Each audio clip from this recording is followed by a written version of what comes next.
Imagine being drawn farther into a sinister mystery each day by an unsettling clue. What would you do if an advent calendar in your community offered scary secrets about unexplained disappearances instead of candy?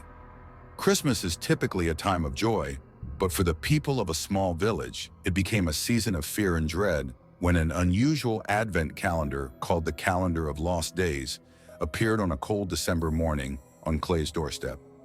At first glance, it appeared to be a lovely anonymous gift decorated with bright colors and festive images. But its true purpose was anything but festive. From the first day when Clara opened the first window and found a fragment of a newspaper article about a young man who had vanished years ago, a series of events began that would shake the entire town. Each day, a new window opened, revealing a clue that was darker and more unsettling than the one before. And on the second day, there was a lock of hair tied with an old ribbon and a note written in trembling handwriting that said, "Remember Alicia." There was no Alicia in the town that fit this description, yet the name resonated in some way, like a relic from the past that everyone would rather forget. Even more disturbing was the third discovery, an old black and white picture of kids having fun in a park. A hazy figure appeared to be observing them in the background. The increasing feeling that something very sinister was concealed behind these pictures kept Clara up that night. Only Clara and a select group of locals were able to unravel the pattern that emerged as the calendar went on. All of them were hints about missing persons. The calendar quickly became the town's most talked about topic after going missing for years, some of whom had never been formally reported missing. The village's elderly citizens recalled hushed tales of mysterious disappearances that pervaded the community for decades and appeared to have become urban legends. But out of curiosity and terror, Clara and some of her best friends started looking into it.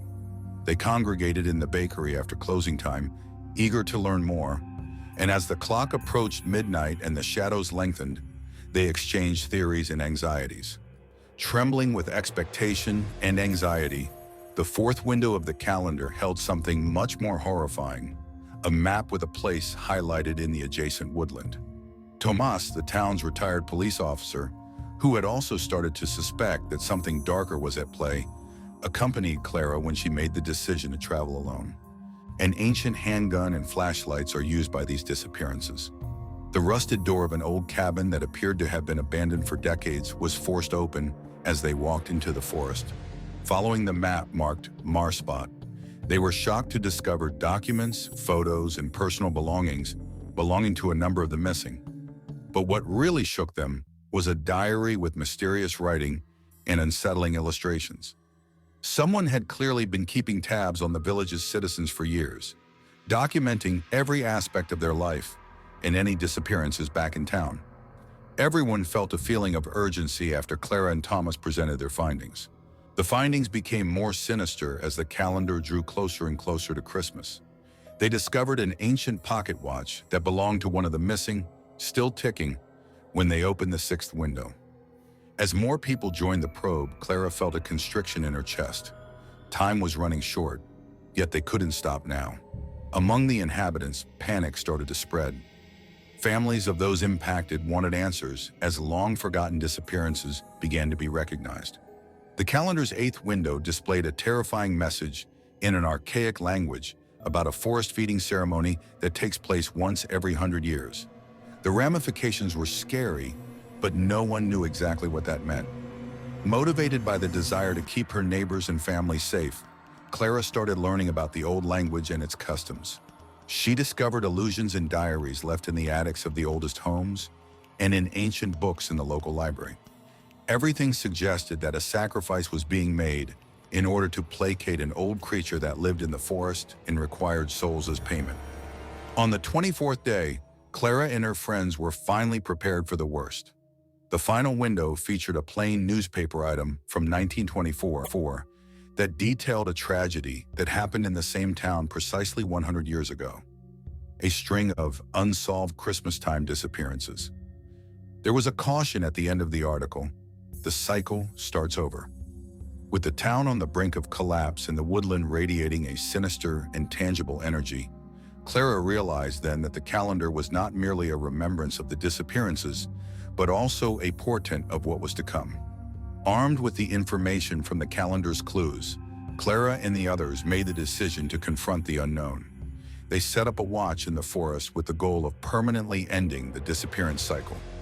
The spirit of the gloomy celebrations, nourished by the terror and spirits of the lost, materialized as a spectral figure in the forest clearing on Christmas night, encircled by an icy atmosphere.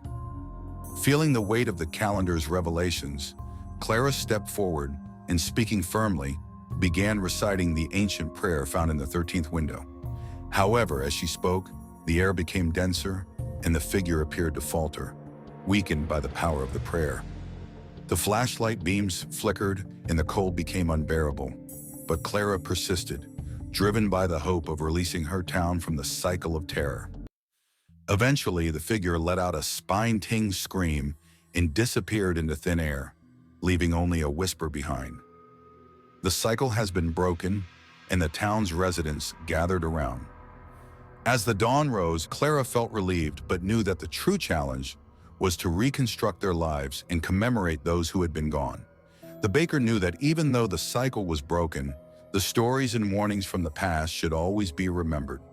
So she set out with a renewed sense of determination to build a future where the shadows of the past would no longer claim the innocent. Clara took one final look at the Advent calendar. The windows were now empty, but the memory of each revelation would remain etched in the town's memory. The next story. Have you ever experienced the air become so dense and heavy that it seemed to engulf every part of you, as though someone or something were attempting to take your soul? Imagine a day when everything seems to stop, when time itself seems to stop, and when the things you think are real start to turn into dreams. You will be taken to the brink of reality and confronted with unspeakable horrors in this tale of the solstice fog. A dense, intangible fog permeates the tiny village of San Miguel every December 21st as the sun sets and the longest night of the year begins. Fearful of what they could find in the darkness, the town's citizens, used to this phenomenon, lock themselves in their houses and close doors and windows. The fog, however, is a precursor to something much darker and is not merely a result of the weather.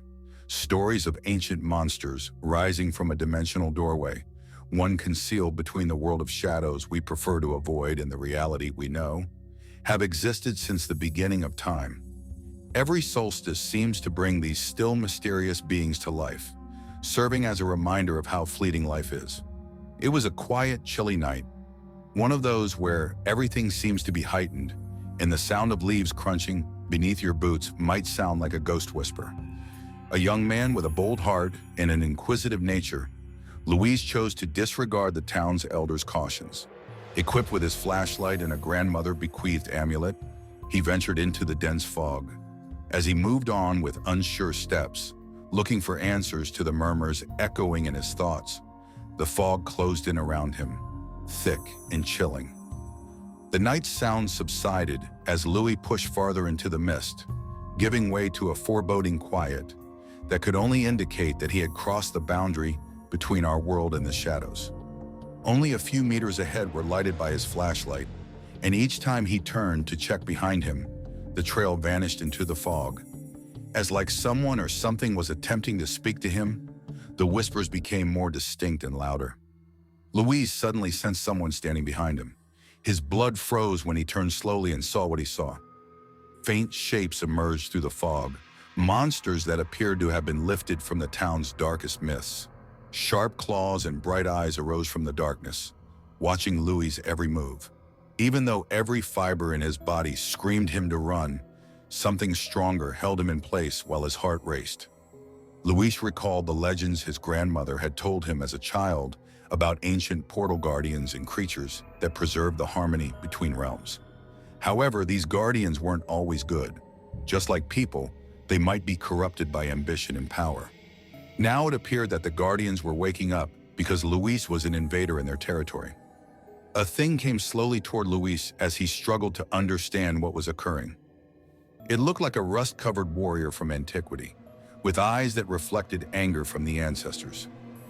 Luis heard a voice in his head as the thing held up its hand and pointed at him. "What brought you here?" "I am mortal. Your type should not tremble here and defile it." "I have come for answers," Luis said, gathering all his courage. According to my grandmother's narrative, a portal that connects realms has a secret power. I'd like to know the truth. After what seemed like an eternity of silent observation, the creature nodded. The voice reverberated in his head. The truth is not for the faint of heart, but if you wish to know it, you must be prepared to face the consequences. Louise felt the weight of the world drop on the creature's shoulders as he disappeared into the mist after saying those words. He walked on. The monsters observed him from the shadows as he moved, led by an unknown power toward the center of the fog. With every step he took, the fog thickened, and the air became colder as they whispered among themselves in a language Louise could not understand. Louise finally reached a clearing in the forest where the fog appeared to lift, and an old altar covered in runes and unidentified symbols was visible. A crystal in the middle of the altar glowed with a faint, ghostly light. With caution, Liss moved closer, experiencing an odd bond with the item. His mind was filled with images of old battles, lost rituals, and terrifying creatures when he touched the crystal. The dimensional portal not only connected worlds, but also served as a gateway to unthinkable power, which the Guardians were tasked with containing. However, someone or something had started to erode the barriers between the worlds, and the fog was an indication that the balance was shifting. The revelations of the visions gave Louise the knowledge she had long desired. With the crystal in hand, Louise realized that it was the key to closing the portal, but it would come at a high cost. He would have to give up something of himself to firmly seal the bond between the worlds. Louise knew that he had to move fast, because if he did not figure out a way to restore the barriers, the shadow creatures would unleash chaos and destruction upon his world. Louise felt a force trying to tear his soul apart, but he stood firm and focused on the incantation until, with a cry of sheer willpower, Louise sealed the portal and the fog vanished, taking the shadow creatures with it. Exhausted and weak, he fell to his knees by the altar, knowing he had saved his town, but at a great cost. As he caught his breath, he heard the soft words that came to him, resonating with the crystal's power, an ancient incantation. The Guardians he had set free expressed their appreciation in whispers, vowing to preserve the harmony between worlds. The gem, now dead and black, served as a reminder of the fight Louise had fought when he returned to the village. He told his narrative to anybody who would listen, cautioning them about the significance of maintaining the harmony between realms and the power concealed in the mist. This concludes the story of the solstice fuck. His narrative became a local legend, a story spoken around the fire, reminding everyone that there are forces in this world we should not underestimate. Remember to subscribe to the channel if you like this story. Tell us what you thought of the story by leaving a comment and a like. Until next time, see you in the next scary story. This concludes the story of the solstice fuck.